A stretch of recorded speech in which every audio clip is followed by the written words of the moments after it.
ओम शांति। स्वागत है आप सभी का आपके अपने पसंदीदा शो ज़िंदगी बने आसान में।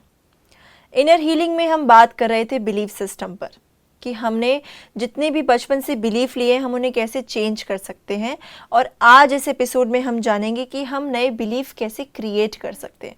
तो आइए स्वागत करते हैं। हमारे साथ आज जुड़े हैं spiritual healer and researcher BK Rajeev भाई। ओम शांति, वेलकम टू आवर शो। ओम शांति।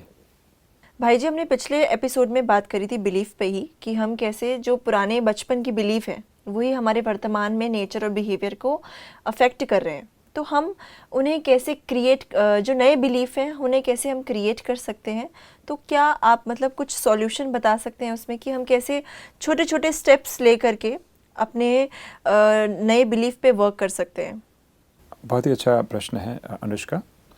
जैसे कि हमने पिछले एपिसोड में देखा था कि सबसे पहले हमें फर्स्ट स्टेप में awareness about the belief, right. और अवेयरनेस में ये भी बातें हमने देखी थी कि भाई जिसको हम समझते हैं कि बहुत अच्छा बिलीफ है, रिजिडिटी के कारण जी, या उसको बहुत से ज़ोर से पकड़ने के कारण या उसमें थोड़ा है ना कहीं डिमांडिंगनेस मिक्स करने के कारण जिसको हम अच्छा बिलीफ समझ रहे हैं वो वास्तव में नेगेटिव बिलीफ के अंडर में आ रहा है।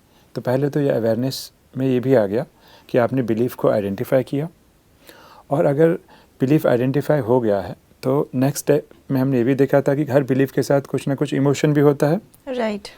तो इमोशन के प्रति भी हम सजग हैं, बिलीफ के प्रति भी सजग हैं। What is the next step? तो आगे बढ़ते हुए हमने जैसे पिछले एपिसोड में देखा था कि आइडेंटिफिकेशन के बाद अब हमें कहीं ना कहीं क्या करना होगा, उस बिलीफ को चेंज करना पड़ेगा। आपने बताया लास्ट एपिसोड में कि हमें पेशेंस रखना है। करेक्ट। पेशेंस की भी एक तरीके से लिमिट है, हर इंसान की अलग अलग पेशेंस की लिमिट होती है, लेकिन एक लिमिट के बाद भी वो क्या करे। हाँ, तो जैसे हमने पिछले एपिसोड में देखा था कि बिलीफ के बारे में अवेयरनेस आ गई कि भाई ये बिलीफ अच्छी नहीं है, फिर भी हम चेंज नहीं कर पा रहे हैं क्योंकि लंबे समय तक हम उसी को अपना फाउंडेशन या आधार बनाकर जी रहे हैं। तो वो इतनी जल्दी से नहीं जाएगा, जिसमें पेशेंस की आवश्यकता होगी। चलिए, पेशेंस हमने किया, अभी उसका पालन करना हमने शुरू किया, आगे क्या किया जाए? तो जैसे नेगेटिव बिलीफ है वैसे हमें एक पॉजिटिव बिलीफ भी फॉर्म करना होगा। इसमें पॉजिटिव तो हम यही सोच सकते हैं कि आई एम सक्सेसफुल। पर देखा जाए तो हम एक ही बार ब्लैक एंड वाइट में जा रहे हैं। हमारा सबकॉन्शियस माइंड इसको सीधा एक्सेप्ट नहीं करेगा। क्योंकि जितनी बार आप कहेंगे कि आई एम सक्सेसफुल, तो अंदर से क्या आवाज़ आएगी? मुझे जानता हूँ कि तुम कौन हो। हमारा माइंड कन्विंस नहीं होगा। तो अगर हम चाहते हैं कि एक पॉजिटिव बिलीफ के बदले it's better to create a realistic belief. Realistic belief और पॉजिटिव बिलीफ में अंतर होता है। तो हमारा जो बिलीफ हो ना, जो नया हम फ्रेम करने जा रहे हैं, वो थोड़ा बहुत रियल हो। रियल मतलब कैसा हो सकता है कि आई एम ए फेल्यूर के बदले आप ये ऐसे बिलीफ जो है बना सकती हैं कि मैं जो है ये फेल्यूर नहीं है, ये लर्निंग है। I can try. हाँ, जो भले मुझे असफलता मिली है but still I can try, मैं कोशिश कर सकती हूँ। तो जैसे मान लीजिए फेल्यूर का है, तो एक ही बार सोचना कि मैं सक्सेसफुल हो चुका हूँ, इससे अच्छा हम ये सोच सकते हैं कि मैं एफर्ट लेके इसको एक लर्निंग की तरह ले सकता हूँ और मैं अपने अंदर इम्प्रूवमेंट ला सकता हूँ। I can make a effort and I can take a learning out of it. तो ये ज़्यादा बेटर है। एक बेबी स्टेप हुआ रेदर देन रियलिस्टिक स्टेप हुआ। राइट। रेदर देन एक ही बार आप एकदम हाईली पॉजिटिव में आ जाए, वो नहीं। क्योंकि जो चीज़ यथार्थ होगी, रियलिस्टिक होगी, कन्विंसिंग होगी, तो आपका सबकॉन्शियस माइंड उसको बहुत ही एक्सेप्ट करने उसका एक्सेप्टेंस के चांसेस बढ़ जाएंगे। तो rather than creating a positive thought या positive belief, better to create a realistic belief. क्योंकि इस रियलिस्टिक बिलीफ से क्या होगा, हम पॉजिटिव में बहुत अच्छा इमोशन बिल्डअप नहीं करना चाहते, बेबी स्टेप में जाए, शुरुआत। कभी कभी ये भी होता है, अनरियलिस्टिक करने से हम एक तरीके से अपने ऊपर ही एक बर्डन क्रिएट कर रहे हैं कि अगर मैंने बहुत ही हाईएस्ट से भी हाईएस्ट थॉट लिया और अभी मैं इधर हूँ, तो वो कहीं ना कहीं वहाँ तक पहुँचने का जो डिस्टेंस है वो भी एक तरीके से बर्डन क्रिएट करता है, जैसा मैंने अपने पर्सनल एक्सपीरियंस में फील किया। इसमें ऐसा होता है कि आप जब अनरियलिस्टिक एक लक्ष्य रख देंगे तो आपका सबकॉन्शियस, आप कितनी बार भी रिपीट करेंगे उस मैं भूल जाऊंगी उसको। हाँ, भूलेंगे नहीं, अंदर से आपका सबकॉन्शियस एक्सेप्ट करने के लिए तैयारी होगा, आप जैसे तैयार होगा ही नहीं। जैसे मान लीजिए आप कहेंगे कि है ना मैं सक्सेसफुल हूँ, तो अंदर से आवाज़ क्या आएगी, मुझे मालूम है तुम कौन हो। आपके अंदर से ही आवाज़ आएगी, क्यों? क्योंकि कई लंबे समय का प्रैक्टिस है, प्रैक्टिस चाहिए। तो तो हम let's- इसमें बेबी स्टेप ले हाँ, सकते और हैं। बेबी स्टेप मतलब बी रियलिस्टिक। Be realistic. हाँ कि, और इसमें देखिए एक और चीज़ आ जाता है, मैं तो कहता हूँ कि एक और चीज़ ऐड करें तो और भी अच्छा है, और वो ये है एक्नॉलेजिंग द रियलिटी। रियलिटी को एक्नॉलेज करना कि ठीक है मुझे असफलता मिली है, लेकिन मैं लर्निंग ले सकता हूँ और आगे बढ़ सकता हूँ। तो हम जब किसी चीज़ को एक्नॉलेज करते हैं जी। तो वो भी एक शक्ति देता है, पावर ऑफ एक्नॉलेजमेंट, सहमति। वास्तविकता को इग्नोर नहीं करना कि नहीं नहीं मैं तो हमेशा सफल रहूँगा। आप दोनों पक्ष को ले रहे हैं हाँ जी। कि भले मैं इस बार असफल हुआ लेकिन मेरे लिए लर्निंग है और मैं आगे बढ़ सकता हूँ। ये ज़्यादा अप्रोप्रिएट बिलीफ हुआ कि I can take learning and I can grow. जी। तो ये जब आप ऐसे करेंगे तो कहीं ना कहीं ये एक यथार्थ, एक प्रॉपर कह सकते हैं बिलीफ हुआ आगे बढ़ने का। ये पहला स्टेप हुआ। पर केवल बिलीफ बनाने से काम नहीं चलेगा। राइट। आपके सबकॉन्शियस माइंड को एविडेंस चाहिए, जी। और एविडेंस तब होगा जब आप उस बिलीफ को मेटेरियलाइज करेंगे, उस बिलीफ को आप अपने कर्मों में लाएंगे। तो छोटी छोटी एक्टिविटी में आप उस बिलीफ को लाएंगे जिसमें आप छोटे स्टेप्स उठा रहे हैं और आपको सफलता मिल रही है। तो जब सफलता मिलेगी तो क्या होगा, कहीं ना कहीं आपका कन्विक्शन और निश्चय क्या होगा, मजबूत होगा। और जब यहाँ से मजबूती मिलेगी तो पुराना बिलीफ सिस्टम कहीं ना कहीं क्या होगा, ढीला होने लगेगा। तो उसका सही कदम ये हुआ कि अच्छा एक बिलीफ फॉर्म करें जो रियलिस्टिक हो, यथार्थवादी हो, अयथार्थ हाईली कंसेप्चुअल उस प्रकार का हो, इमेजिनरी ना हो। पहला। दूसरा रिपीटेशन मतलब मॉर्निंग इवनिंग आफ्टरनून, ये बैक मॉर्निंग इवनिंग आफ्टरनून कहीं ना कहीं इसका रिपीटेशन हो। बट रिपीटेशन से भी ज़्यादा मज़ा तब आएगा, और भी मतलब कहते हैं कि पावरफुल हो जाएगा, जब उसको हम छोटे छोटे एक्ट में लाएंगे। और जैसे जैसे एक्ट में सफलता मिलेगी तो कहीं ना कहीं क्या होगा, कन्विक्शन आपका स्ट्रांग होते जाएगा। और मान लीजिए असफलता नहीं भी मिली, जी। कल्पना कीजिए कि असफलता नहीं मिली, तो जो पहला वाला आपने रखा था कि हाईली सक्सेसफुल, उसमें तो धक्का लगेगा। पर इसमें आपने ऑलरेडी यथार्थवादी रियलिस्टिक रखा हुआ है जी। कि ठीक है अगर ऐसी असफलता मिली भी है लेकिन मैं लर्निंग ले रहा हूँ और कहीं ना कहीं इसमें इम्प्रूव करूँगा। ये भी एक लर्निंग है, इससे कुछ लेसन हाँ, प्राप्त होगा मुझे, और मैं और भी अच्छा प्रयास करूँगा। जी। तो ऐसे करते करते इस ट्रैवलिंग में, इस जर्नी में कहीं ना कहीं आपका कन्विक्शन स्ट्रांग होते जा रहा है, और कहीं ना कहीं जब ये स्ट्रांग होते जाएगा तो पुरानी पकड़ धीरे धीरे ढीली होने लगेगी। और मैं नहीं कहता हूँ कि धीरे धीरे ढीली होगी तो अचानक में आप एक सुपर स्टेट में पहुँच जाएंगे। उसके शेड्स होते हैं, ये ब्लैक एंड वाइट में नहीं होता है जी। कि कहीं ना कहीं आपको एक उमंग उत्साह आएगा, धीरे धीरे कन्विक्शन बढ़ेगा और एक अच्छी वाली इमोशन भी आएगी। और देखिए आप कितने अच्छे से इम्प्रूव्ड हैं कि मान लीजिए, देखिए ये हमें समझना होगा कि हर बार मुझे सफलता मिले ये भी ज़रूरी नहीं है, ये भी ज़रूरी नहीं है। पर क्योंकि आपने रियलिस्टिक के आधार पर अपने इस विश्वास को परिवर्तन किया है, तो मान लीजिए कि 10 बार आपको सफलता मिली और 11वीं बार भयंकर असफलता मिल गई, तो आप कई बार गिर गए, तो आप डाउन नहीं जाएंगे, क्योंकि आपने अपनी जर्नी रियलिटी के साथ शुरू की थी, यथार्थता या सत्यता के साथ शुरू की थी कि मैं लर्निंग ले रहा हूँ। उसको भी आप लर्निंग की तरह ही लेंगे जी, और आप इन नेगेटिव इमोशन अनुभव नहीं करेंगे। जीवन की वास्तविकता को स्वीकार करने के लिए तैयार हो जाएंगे।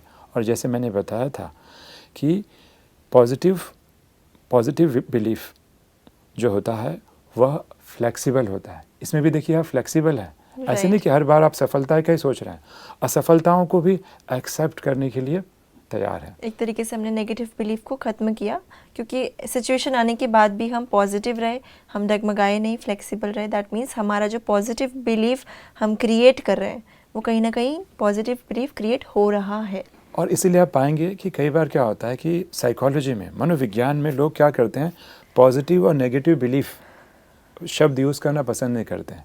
वो कई बार कहते हैं healthy belief, unhealthy belief, adaptive, non adaptive, ऐसे टेक्निकल टर्म्स भी यूज़ करते हैं। क्योंकि हमारे यहाँ पे जब भी पॉजिटिव और नेगेटिव की बात आती है ना, तो लोग एक ही बार ब्लैक एंड वाइट में जंप करने की कोशिश करते हैं। सोचते हैं कि मैं फेलियर हूँ तो मैं हाईली सक्सेसफुल बन जाऊँ। तो इसीलिए कई बार पॉजिटिव नेगेटिव वर्ड यूज़ ना करके हेल्दी और अनहेल्दी वर्ड्स भी यूज़ करते हैं। अडेप्टिव भी अच्छा है कि हमें पता है कि हम कितना अडेप्ट कर सकते हैं। एडेप्टिव या नॉन एडेप्टिव वर्ड भी यूज़ करते हैं। जी। तो इस प्रकार ऐसे कदम हम उठा सकते हैं। वरना आम तौर पे आप देखेंगे सोशल मीडिया में लोग क्या कर रहे हैं कि सब ये तो बता दे रहे हैं कि बिलीफ सिस्टम को चेंज करना है, what to do, but how to do कोई नहीं बता पाता। इसीलिए हमने आपने देखा इस सीरीज़ में हम एक एक स्टेप्स में डिवाइड करके चल रहे हैं और काफ़ी गहराई से हम बात कर रहे हैं हर और काफ़ी topic पे। गहराई से, क्योंकि हमारे लिए तो भ्रांतियाँ ये थी कि हम जिसको समझ रहे हैं कि पॉजिटिव बिलीफ है या हेल्दी बिलीफ है या एडेप्टिव और हाईली नॉन एडेप्टिव है। भाई जी, जैसे हम बिलीफ की बात कर ही रहे हैं तो इसमें आपने जैसे दो बिलीफ बताए कि एक पॉजिटिव और एक रियलिस्टिक, क्योंकि हम इतनी बात करते हैं तो पॉजिटिव थिंकिंग ही में मतलब लोग समझते हैं कि वही एक रियलिस्टिक बिलीफ है या थिंकिंग है। तो क्या डिफरेंस है पॉजिटिव बिलीफ में और रियलिस्टिक बिलीफ में? देखिए, हमने तो बिलीफ को पॉजिटिव, नेगेटिव और न्यूट्रल में क्लासिफाई किया। जी। पॉजिटिव नेगेटिव के बदले हम एडेप्टिव और नॉन एडेप्टिव भी कर सकते हैं, लेकिन थोड़ा यूज़ कर टेक्निकल हो सकते हैं। जाता है। लेकिन एक एग्जाम्पल से समझना होगा कि मैं एग्जाम्पल दूंगा जिससे आप बहुत अच्छे से रिलेट कर पाएंगे कि डिफरेंस क्या होता है पॉजिटिव और रियलिस्टिक में। जैसे मान लीजिए किसी को गुस्सा आ गया, जी। तो आप लोग कहते हैं पॉजिटिव थिंकिंग करो, पॉजिटिव थिंकिंग करो।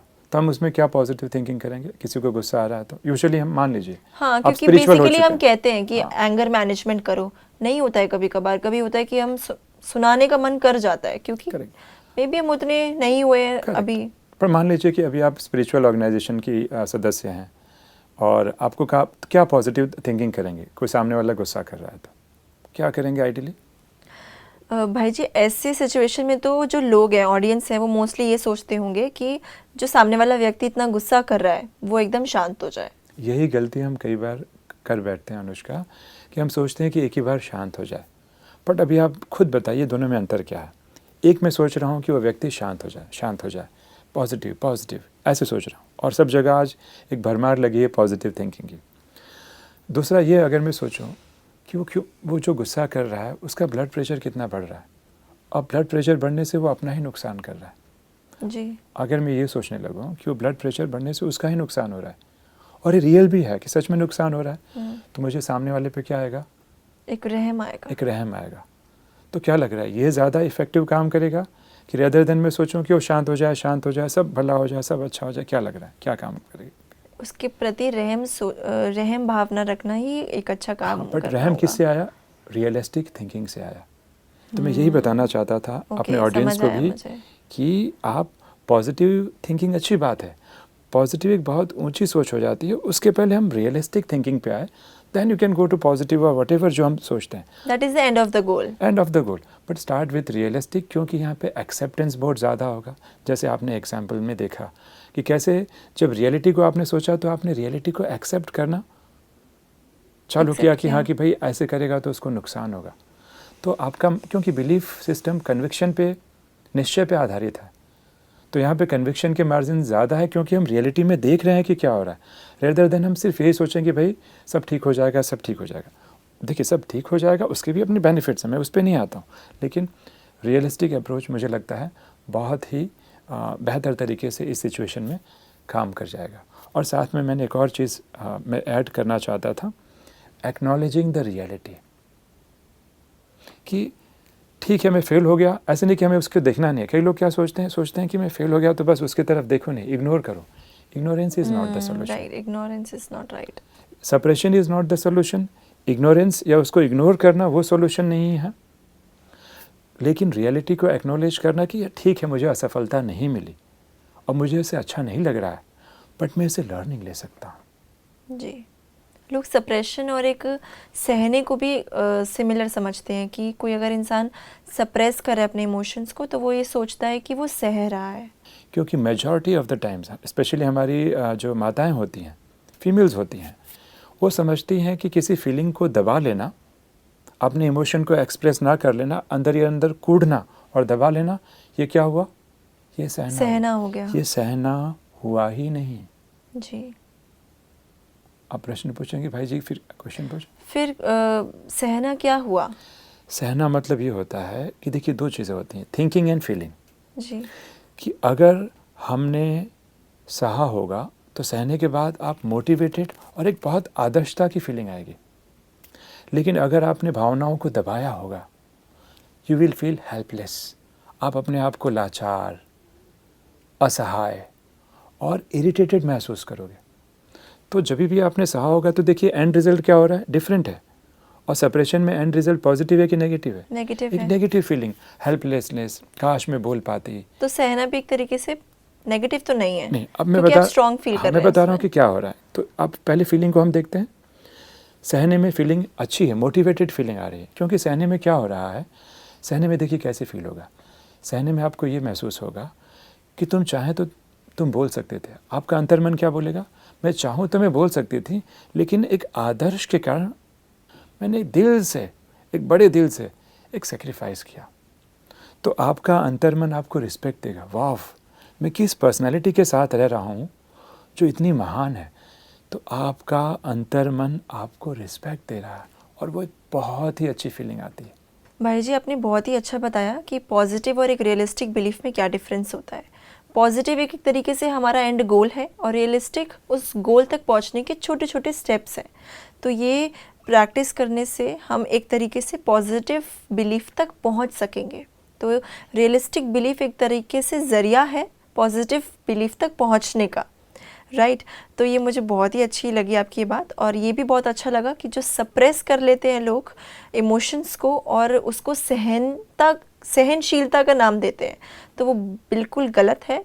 क्योंकि अगर आप सहन कर रहे हैं किसी चीज़ को, सहनशीलता की शक्ति समझ रहे हैं, तो वो एक तरीके से सहन करना नहीं है।